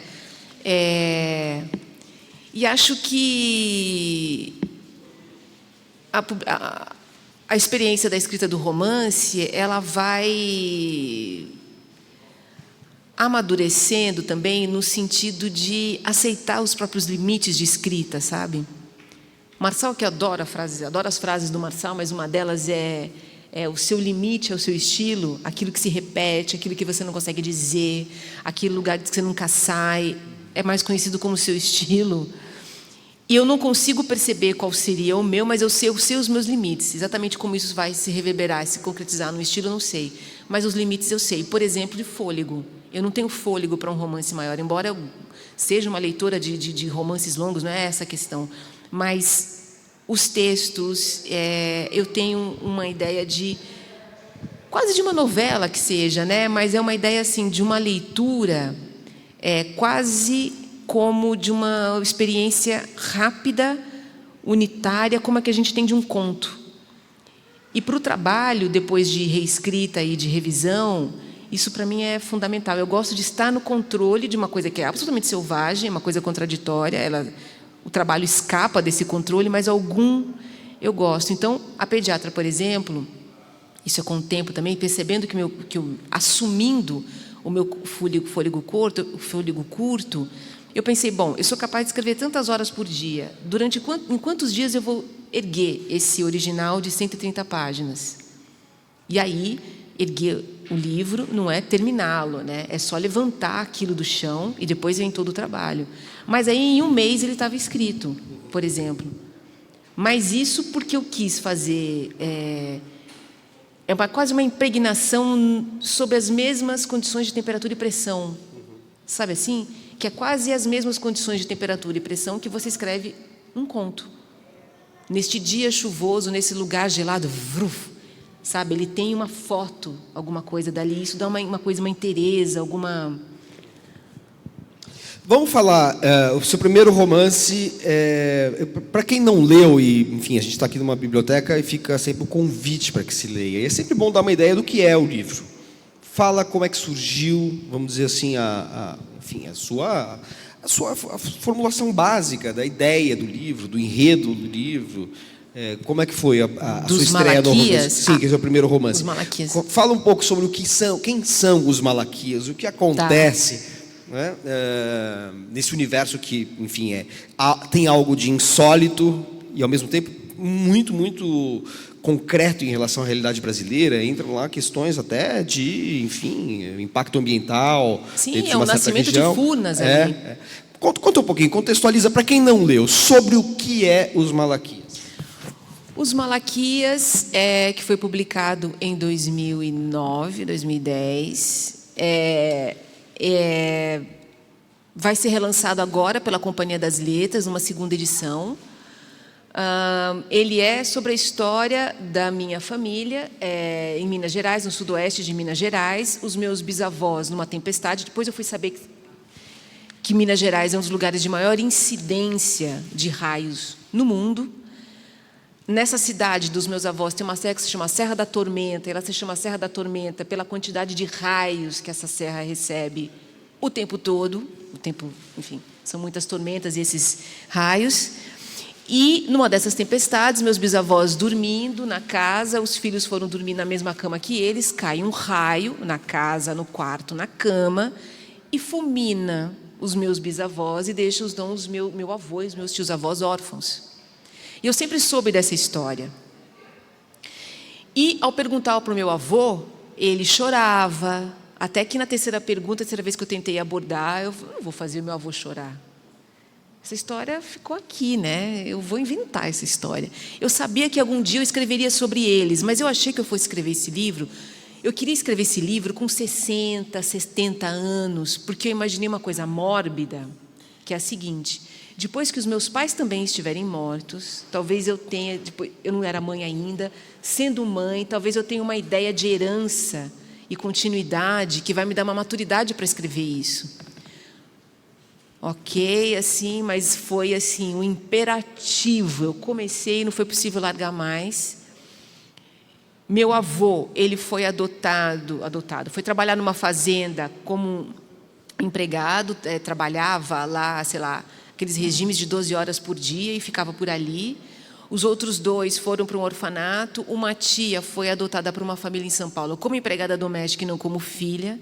E o Antônio, que ninguém quis, nem um orfanato, nem orfanato, era não. Então, a minha infância era assim, ir para Minas Gerais, chegar no sítio e sair aquele senhorzinho, porque ele já era um ancião anão, um velhinho anão. E ele tinha um respeito, tanto no vilarejo quanto na família, que era assim. E ao mesmo tempo havia umas coisas assim, ele corria para. Eu lembro disso, assim, dele ir para o meio do milharal, sumir horas e voltar, e aí ele não era perguntado o que você foi fazer, é o Antônio. E ele tinha, ao mesmo tempo, algumas coisas que ele fazia no dia a dia ali da roça, né? Do tipo, estender a roupa no varal, ele que cortava lenha, várias coisas, né? E eu me lembro, criança, de uma cena dele, morrerei com essa cena, que é, ele já estava bem gordinho, ele tinha uma lordose, assim, e ele, assim, no fogão a lenha, assim, perto do fogão a lenha, assim, para se aquecer e tal. Ele ficava tanto tempo nessa posição que o gato vinha, deitava na lordose e dormia. Então, eu lembro desse senhorzinho, aquele chapeuzinho de palha. Como que você não vai escrever isso? Óbvio que isso seria uma escrita em algum momento, né? E eu pensei que seria mesmo sobre eles. Eu deixei o nome deles. Então, Nico é meu avô Nico, Antônio é meu tio-avô Antônio, a Júlia é minha tia-avó, a Júlia. Mas no processo do livro eu troquei os nomes, porque meus parentes foram morrendo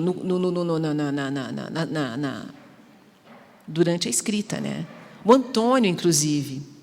Eu havia me isolado num sítio, sem filhos naquele momento, né? Porque isso é antes de ter filhos, depois de tê-los. Só um, mas é uma legião. E eu me isolei num sítio para escrever infanto-juvenil. E não tinha smartphone, então, assim, para pegar um recado, eu teria que andar 6 quilômetros até uma lan house. Então, isolada mesmo. Esse isolamento não é mais possível hoje, né? Que loucura. Então, eu só fui saber depois que o meu tio-avô havia falecido. E eu estava lá no sítio, escrevendo infanto-juvenil e revisando os Malaquias, revisando a parte dele. Estava escrevendo sobre ele. E aí, eu entrei... Foi um livro que eu entrei... Os meus problemas eram mais éticos, porque eu fiquei pensando se isso...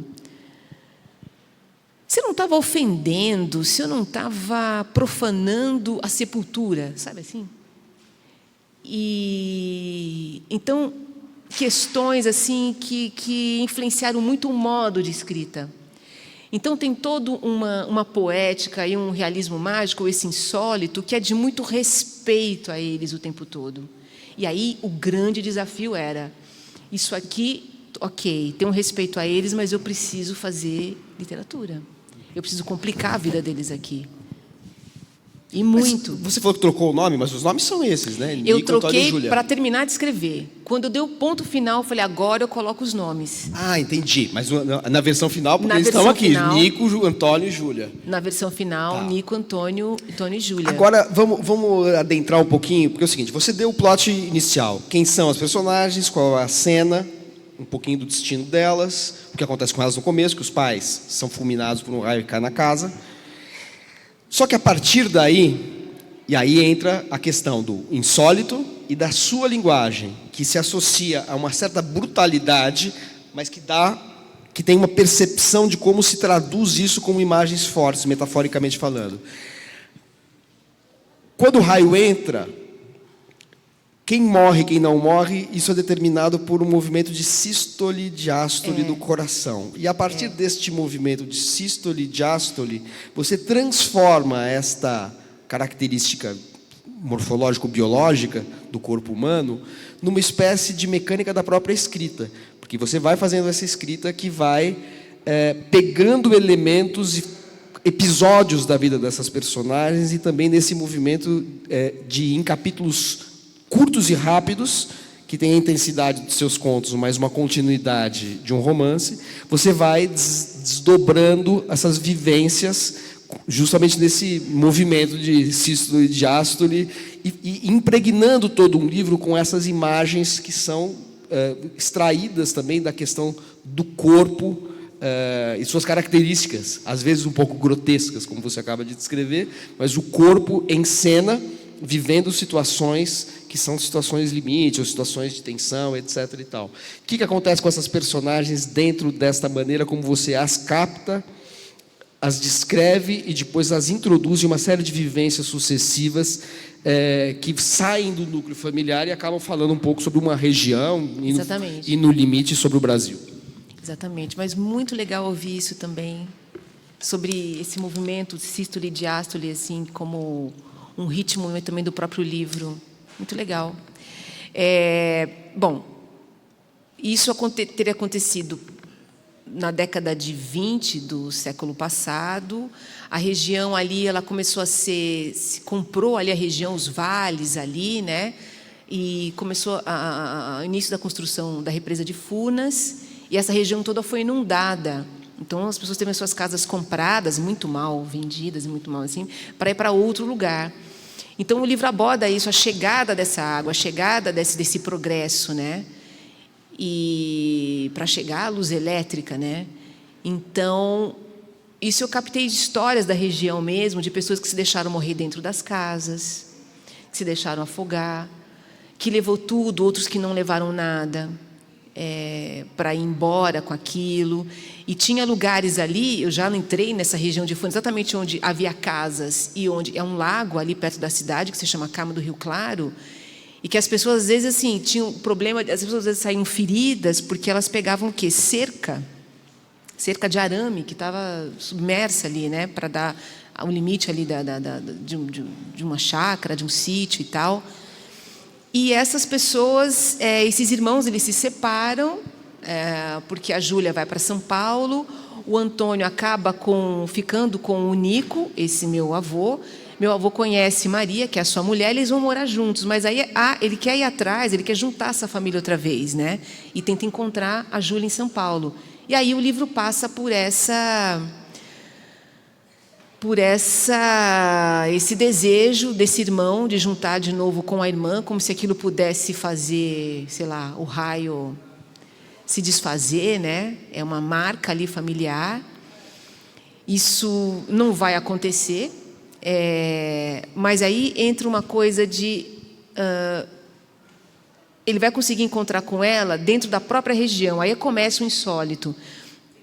As águas de Furnas, elas não seriam águas, elas eram águas doces, mas ela também, quando ela escoaria, tem um momento que eles estão ali, e de repente assim, os peixes estão ali se batendo ali no fundo, as águas desaparecem, e elas vão surgir de um outro lado do vale, aí dessa vez como água do mar, salgada, e tem um navio que vai sair para uma viagem. E o Nico e a família resolvem, então, embarcar neste navio. Este navio chegaria ao Porto de Santos, onde foi parar a Júlia, por outras razões, porque a Júlia, ela foi morar nessa casa de família como empregada. As coisas ali não dão certo, ela se envolve com um dono de uma mercearia, que é um maçom, e ela precisava trabalhar, e falou, bom, acho que você pode fazer faxina lá na loja maçônica. Ela vai na loja maçônica e leva uma amiga para conhecer a loja.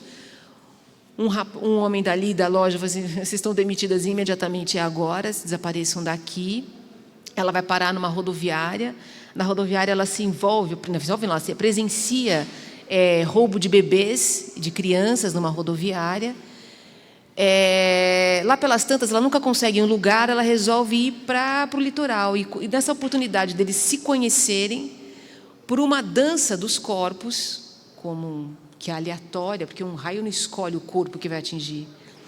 Por uma coisa aleatória, a Júlia alguém anda, a Júlia faz isso aqui, eles não se encontram. Por um ângulo do corpo, eles não se reencontram nunca mais. O livro termina com a frase, em águas turvas, as substâncias não se veem. Tem uma outra coisa ali também, que é a mãe desse fazendeiro ali local. Ela morre, mas ela mantém ainda alguma substância viva, mas é material, assim, é como se fossem algumas moléculas. E ela resolve habitar em quem? No Antônio, mas como uma coceirinha na nuca. Não porque seja um vento, uma coisa, como se fosse uma poeira microscópica e tal. E essa mulher, quando vem as águas de Furnas e ela vai para as águas, ela se dilui. Ela se dilui. Eu acho que tem a ver um pouco com uma memória, mais que isso, assim, uma herança que pode se diluir com o tempo, mas é sempre possível se reajuntar novamente. Assim, é possível sempre resgatar não queria dizer a palavra ancestral, porque ancestral é uma coisa muito mais longínqua, né? Mas de gerações muito próximas também, cujas células estão mesmo aqui batendo no próprio coração, né? As doenças que a gente herda dos antepassados, as doenças e as defesas também, né? Mas aí é isso, assim, um livro que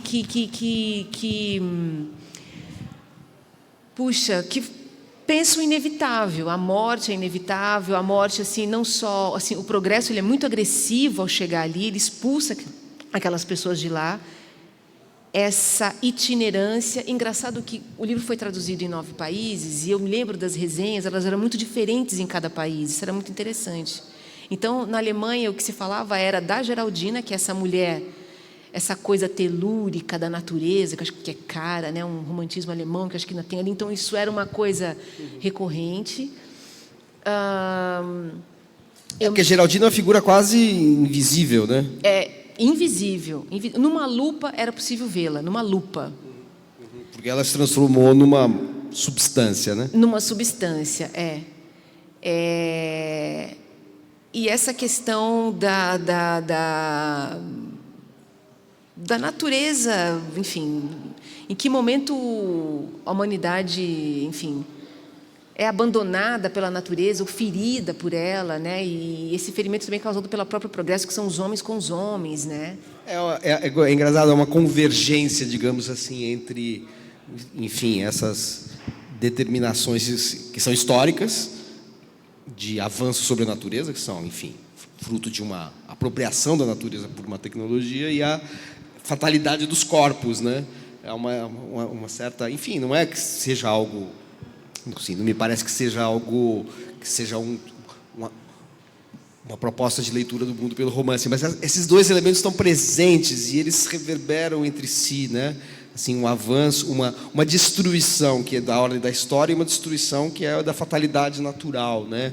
Enfim, o livro tem esse movimento todo, né? Ele vai levando tudo de roldão, assim, né? De certa maneira. Acho que tem também essa coisa que pode ser de uma nação ou de povos, né? Que precisam sair do seu lugar, né? São levados para essa coisa do peregrino, da peregrinação, enfim, imigrantes, tudo isso, assim, de ser deslocado do seu lugar, independente se é uma questão climática, que acho que vai surgir cada vez mais, né, uma migração climática, ou políticas e de perseguição e tudo mais. E outros países que você falou que os alemães valorizaram muito esse aspecto. Você lembra de algum outro, assim, só para dar um exemplo de contraste de leitura? Lembro. Em Israel, as resenhas falavam sobre a religiosidade.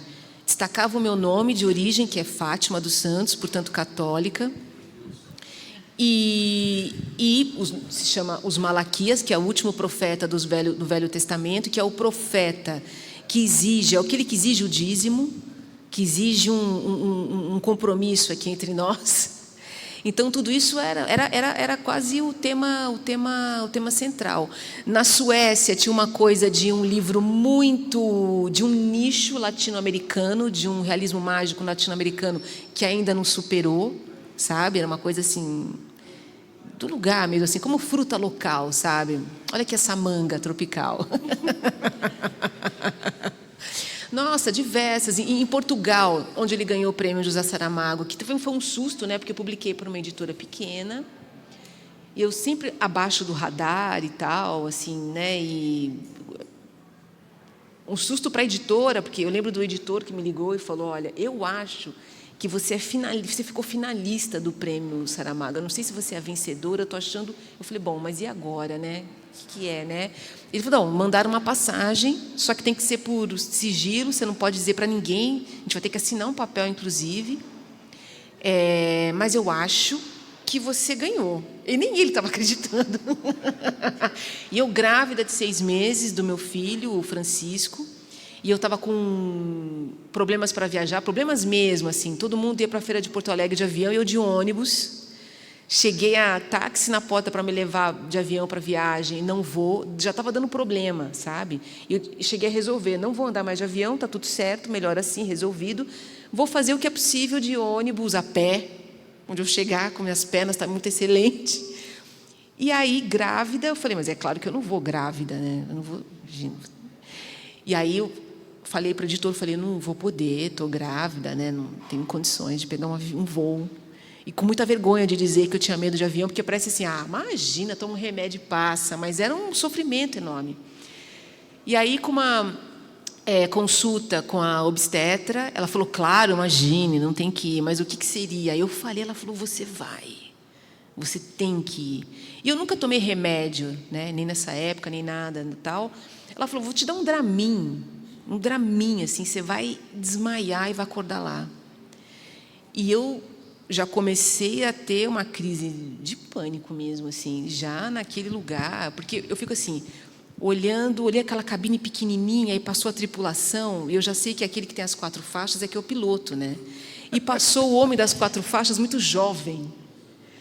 Claro que ele não sabe pilotar isso. E aí aquela cabine desse tamaninho, com aquele para-brisazinho, assim, naquela garganta, naquela minhoca que a gente fica antes, né? Os caras ali, eu fui ficando tonta. Juro por Deus, assim, tendo vertigem.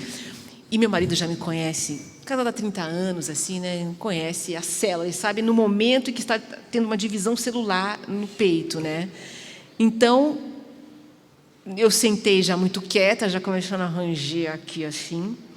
Segurei na mão dele que eu pensei assim, mas eu não consegui falar, que eu pensei, está taxiando, dá tempo de dizer que eu estou passando mal e a gente vai descer. E aí ele abriu minha boca e jogou o Dramin. Maravilhoso.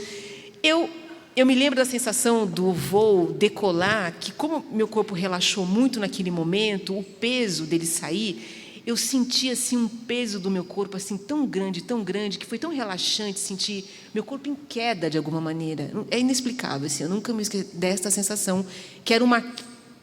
Quando que você vai sentir alívio numa queda? Nunca, né? Mas eu senti um alívio de sentir o corpo ceder, assim, vruf. Acordei no meio de uma turbulência, curada do medo de avião.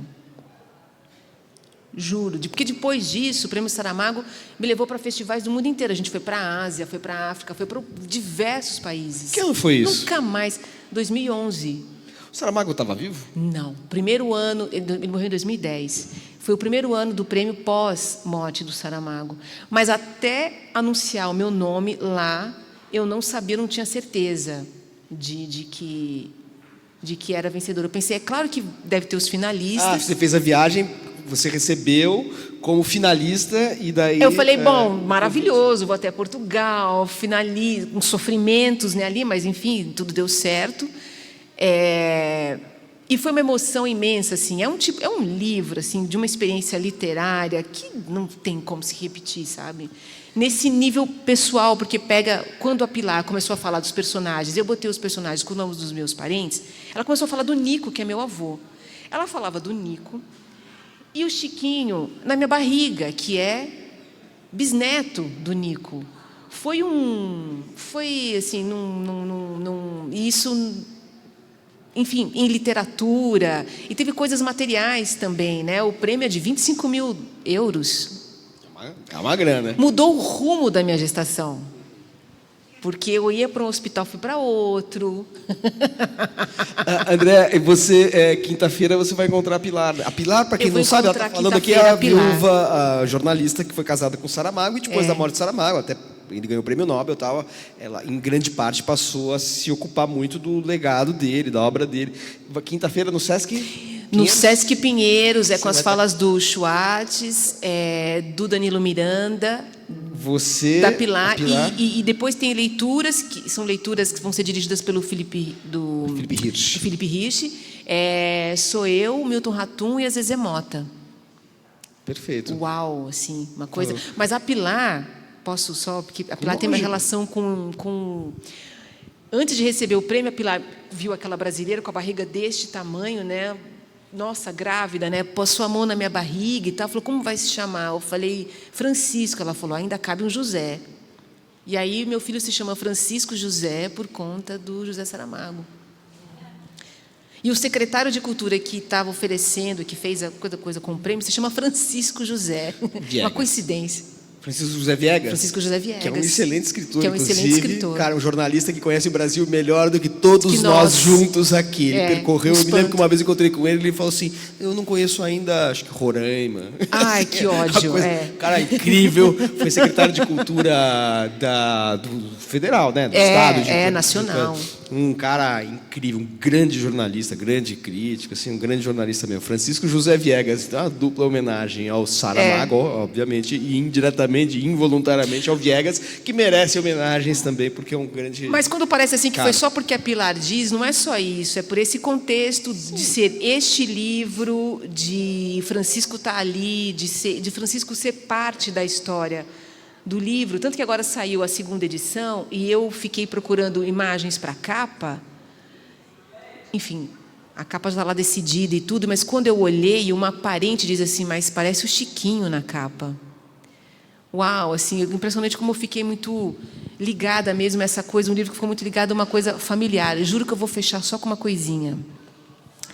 Só para ter uma diferença dos Malaquias para a pediatra eu não conheço, eu não sei quem é essa mulher. Assim, o processo de escrita foi absolutamente diferente. Conta um pouco muito do livro, mais então. Livre. Se der tempo, porque a gente vai ter uma certa limitação de tempo agora, porque depois você falou mais ou menos sobre as miniaturas, que é seu romance intermediário entre os Malaquias e a pediatra. Mas como a pediatra é um livro que teve tanto impacto, conta um pouco do que é, assim.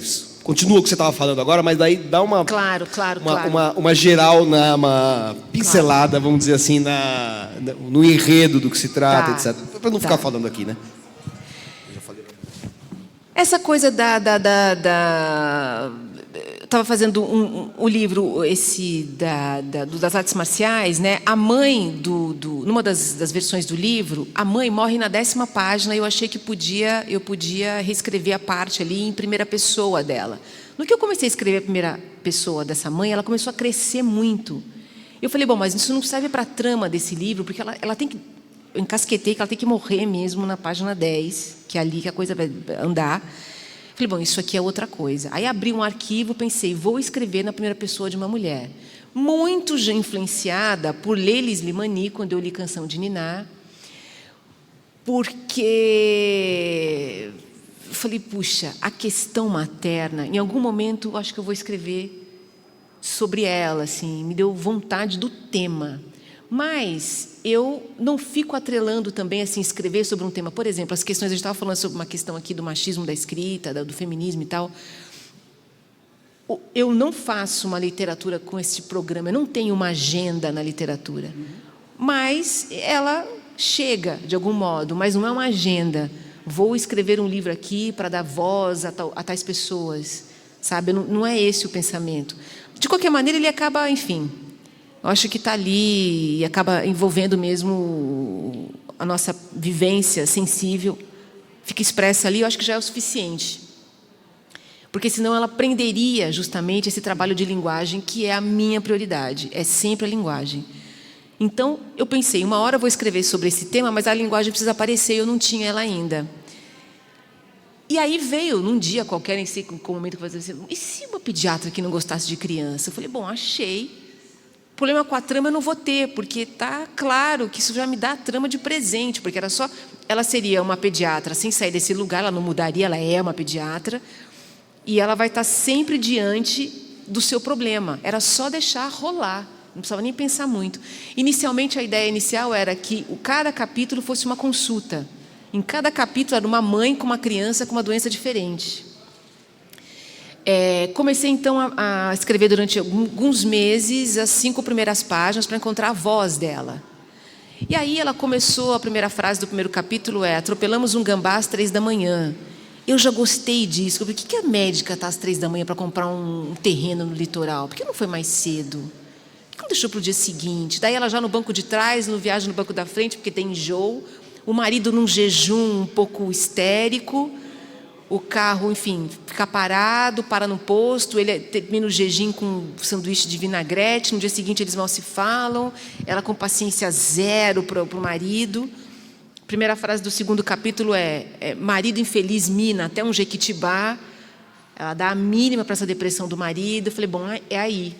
Mas eu fiquei meses reescrevendo isso enquanto fiz a pesquisa médica. Uma delícia completa. E é muito diferente dos Malaquias, porque os Malaquias, quando eu falei, eu estou fazendo uma oferenda para eles, e é mesmo, assumo, é como se eles estivessem me vendo o tempo inteiro, entendeu? Escrevendo, sendo observada. A pediatra é como se eu não tivesse ali, ela não sabe que eu estava ali. Eu estava flagrando uma pessoa que eu não conheço, eu não sou amiga de médicas, eu não circulo nesse meio. É um livro sobre uma médica escrita por uma paciente. Você partiu da contradição, né? Quer dizer, é mais ou menos que nem um padre ateu, uma pediatra que gosta de criança. Seria mais ou menos isso. Você passou isso já foi o deflagrador, e daí você foi acrescentando todos os elementos, que começa com esse marido. Acho que ela se separa rapidamente, né? Separa, né? Ou ele fica meio lá, ele consegue, ele meio desaparece de desaparece cena, e aí a coisa vai num crescendo de uma crueldade que chega às raias de uma certa psicose, meio uma perversão, assim, né? Assim, entra numa coisa de meio quase um thriller, né? Num certo sentido, um thriller psicológico. Claro, você tem as suas pesquisas, você fala sobre o mundo da pediatria, das doulas. Eu nunca tinha ouvido falar essa palavra, eu aprendi no romance da Andréa, que é a doula, que são essas cuidadoras no parto, etc. É a babá da mãe. Uma babá da mãe. Uma espécie... Ela, mais do que isso, podemos falar. E assim, a pediatra, fala um pouquinho do que ela pensa, porque ela detesta esses tratamentos humanizantes, alternativos. Ela é do pragmatismo. Ela se considera uma médica boa porque ela é pragmática, ela cura a doença através dos remédios, mas ela não tem nenhuma idealização da profissão que ela herda do pai, inclusive, que é um médico que acredita na missão, de respeito, etc.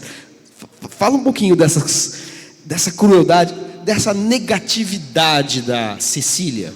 Né? Acho que você não tinha falado o nome dela, né? A Cecília é a pediatra. Fala um pouco essa negatividade dela, total. Onde ela se manifesta? Ela, tem esse pensamento encapsulado, né? A gente tem acesso só ao que ela pensa. Ela não chega a quebrar o pacto social, ela não chega exatamente a envenenar alguém quando você fala do thriller, mas eu pensei muito nisso. Eu estava revendo observações do livro ontem, que eu estava mexendo nos armários, e tinha assim, mais devagar. E tinha uma frase lá, ela não pode matar ninguém, que era assim, chegar no lugar, mas acontecer, ela nunca romper. E ela não tem, é uma médica, uma mulher de classe média alta e tal, mas que ela não usufrui das coisas deste lugar, viagens, hobbies, restaurantes, pessoas, assim, ela não, nada, assim, ela tem um prazer, assim, de perseguir mesmo, assim, ela tem certas obsessões. A primeira obsessão dela é com o médico, que é neonatologista do parto natural, e que leva, então, para os hospitais as doulas, e ela já encasqueta com isso, principalmente porque ela, como neonatologista, trabalha em parceria com uma obstetra. A tal obstetra famosa, que dá entrevistas nos programas, começa a trabalhar em parceria com o Jaime, que é este pediatra, que as mães querem no parto. Porque ele tem um cuidado, porque é uma outra história, assim, é um outro, né? E vão as doulas, e as doulas começam a ser personagens dessas maternidades, né? E começa uma briga. Então, a primeira cena que tem da doula é brigando com o pai da criança, dizendo, você fica aqui porque você está atrapalhando a energia feminina do nascimento. E ela já, né? E vê a obstetra aceitando tudo isso, que é uma mulher cesarista, digamos, ela não, né? Mas ela está fazendo parceria também com o Jaime, porque o Jaime atrai pacientes. E ele vira uma certa estrela ali, de uma classe média alta também, querendo fazer esse parto natural. Onde nada acontece, onde uma mulher pare como fosse parir um sabiá, assim, que vai ser tudo numa natureza e tal, tal, tal. Quero só dizer que eu sou esta mulher que tentou parir um sabiá, não foi exatamente isso, mas eu tive doula, eu tive meu Jaime. Então, isso é uma outra coisa, assim, eu não vou nem dar detalhes aqui, porque é um pouco assustador, mas eu escrevi do ponto de vista de quem odeia as pessoas que me cercaram no meu parto. E eu tive uma crisezinha, assim, antes da publicação, muito pessoal, não literária, estava tudo resolvido lá, não ia deixar de publicar o livro jamais por isso, mas era uma questão, se a equipe que me atendeu lê isso aqui, sabe? Fiquei, não sei. Não sei. O pediatra Mas, assim, do meu filho leu. O pediatra. E aí? E aí que, da última vez que eu precisei, ele leu muito recentemente, da última vez que eu precisei dele muito, o pediatra está com ele desde os 4 anos de idade, meu filho tem 10, ele não atendeu as minhas mensagens tão rápido quanto antes. Você não estava... Gente, isso foi essa semana, sabe? Uma semana cruel, eu estou aqui, olha, insone. Mas é engraçado isso, né? Eu acho que esse livro, para a gente sintetizar a nossa conversa aqui, as pessoas vinculam, tem um cacuete de vincular as personagens e os enredos à expressão da biografia do autor. Assim, este livro é a prova da liberdade do escritor de imaginar o seu contrário radical, né? Maravilhoso, Manuel. Assim, eu estou pensando como que eu posso repetir esse processo sem ser repetitiva. Ou, tipo, nem ligo para isso, escrevo agora a Aeromoça, que é a minha vontade de escrever a Aeromoça, porque eu conheci uma aeromoça quando eu me isolei para escrever o livro, eu me isolei num sítio que recebia pessoas. Eis que chega uma aeromoça, e a gente se enturmou logo de cara, e a gente tomou um pileque, ficamos bêbadas. E foi uma das melhores conversas que eu já tive. E eu pensei, eu preciso, assim, eu olhava para ela, assim, já meio duplicada. E ela contando do curso, enfim, das coisas que aconteciam no avião. E eu com muito medo de avião, uma ex-medrosa. Não, que ex-medrosa. Eu estava na minha fase que não pegava mais voo. Exatamente, isso faz toda a diferença. Então, é claro que eu conheci uma aeromoça, eu falei, é agora. Mas aí, como que... que eu quero dizer o seguinte, foi uma libido literária. Literária, porque os Malaquias tinha sempre até onde eu poderia ir, num sentido muito profundo, sabe? Acho que ele tem uma poética, acho que fiz literatura dessa ideia, mas era uma ideia comprometida, num lugar muito pior do que ter um programa sobre ele, sabe? Uma espécie de um pacto ali, né? De herança sanguínea e tal. O outro livro, esse que eu estou fazendo, ele é muito em cima da experiência que não é minha, mas do meu marido, de treinar muitas décadas. Ele é fotógrafo, mas chegou a ter uma escola de Kung Fu. E aí tivemos alguns probleminhas, porque eu considero ter uso capião da imaginação dele, certo? Assim, é meu isso aqui, né? 30 anos. Mas não é bem assim, não. Aí eu precisei... Bom, meu marido é meu primeiro leitor desde que eu tinha 16 anos.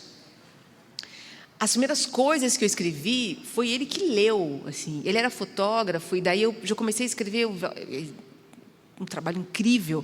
Eu escrevia poesia, era mini-contos poéticos e tal, para aquelas fotografias e tal, sabe? Então... E no caminho eu pensei, bom, claro, né, você precisa ter um leitor, né, sempre o marido, né?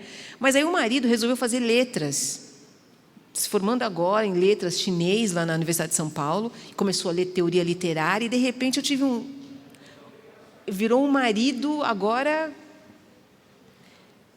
digamos assim, com autoridade sobre mim. Ali, mas sabe o que acontecia? Eu passei por diversos editores, eu estou dispersando um pouquinho, eu já volto. Diversos editores, mas todas as opiniões dos editores, que eu passei por diversos, falava exatamente o que ele tinha dito. Todos. Incluindo questões sobre tradutores estrangeiros, sobre algumas passagens. Uma coisa...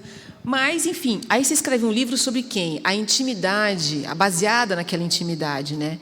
Então, por exemplo, eu estava muito cínica com essa imagem do Kung Fu, que é um universo... É muito rico, porque tem uma espécie de ascensão social ali dentro. Não, pode não ser exatamente uma coisa ligada à saúde ou a... Enfim, tem muitas histórias incríveis. Mas aí, isso, nessa conversa, eu me senti assim, uma exigência de colocar calma. É isso, mas tem um outro lado. Então, é um livro que está em andamento, é um casamento que vai precisar entender isso, que eu vou ter que... vou ter que publicar assim mesmo. Mas, na pediatra, isso tudo, porque estou falando assim de uma libido literária e dessa liberdade que você bem percebeu, que é de ir para um outro lugar que não é meu, que está completamente fora, que eu quero repetir nos próximos processos. E eu tive essa questão antes de publicar, que era essa de ser entendida por pessoas muito próximas, mas isso também não me impediu de publicar. Quero dizer, estou dividindo aqui uma coisa muito íntima, mas que não impede em nada, assim. Eu não deixo de escrever ou de publicar. Você reafirmou essa liberdade de imaginar até aquilo que é, enfim, exatamente, o contrário ao universo com o qual você tem uma empatia, né? Com essas pessoas, com quem você desenvolveu carinho e tal, a gratidão, mas você imaginou alguém que olhe para isso com desprezo, né? É mais ou menos como... Enfim, é isso que eu acho que é o poder da imaginação, da escrita e da ficção. André, a gente vai ter que encerrar porque o nosso horário chegou. E você brevemente já falou um pouco da questão dos sonhos, do nosso... Como chama mesmo? Artemidouro de Daudis, que inspirou as miniaturas, que é um livro bastante, aí muito mais do que talvez os Malaquias, um livro mais mágico, mais fantástico, um universo mais insólito. Enfim, não vai dar tempo da gente falar, porque a gente conversou assim, de maneira empolgada sobre vários dos aspectos da sua obra, de vários livros, e o que você falou sobre os Malaquias e sobre a pediatra já são coisas assim, muito interessantes para a gente ter uma leitura com outro grau de aprofundamento. Muito obrigado pela presença no Segundas Intenções. E antes de passar a palavra final, eu deixo o convite para os nossos próximos encontros, que vão acontecer na Biblioteca de São Paulo, no dia 10 de setembro, sempre às 11 às 13 horas do sábado, com a Natália Timmerman, e no dia... Desculpem, a letra está com uma caneta aqui diferente. No dia 24 de setembro, aqui na Biblioteca do Parque Vila Lobos, também das 11 às 13 horas, no sábado, a Lúcia Bittencourt. André Del Fuego, muito obrigado pela sua presença, sua participação. Obrigado a quem esteve aqui presente. Hoje, enfim, tem mais gente do que tem dia. Convido as pessoas a voltarem a frequentar as bibliotecas, porque durante a pandemia a gente teve as transmissões via Facebook e muita gente se habituou. Mas eu tenho visto até pessoas que frequentam mais a Biblioteca de São Paulo, presente aqui na Biblioteca Parque Vila Lobos. Agradeço imensamente a presença de quem esteve aqui e também de quem nos seguiu no Facebook, ficando o convite para que voltem às duas bibliotecas para acompanhar os nossos encontros. Obrigadíssimo, André. Um bom fim de semana a todos. Obrigada a todos. Prazer.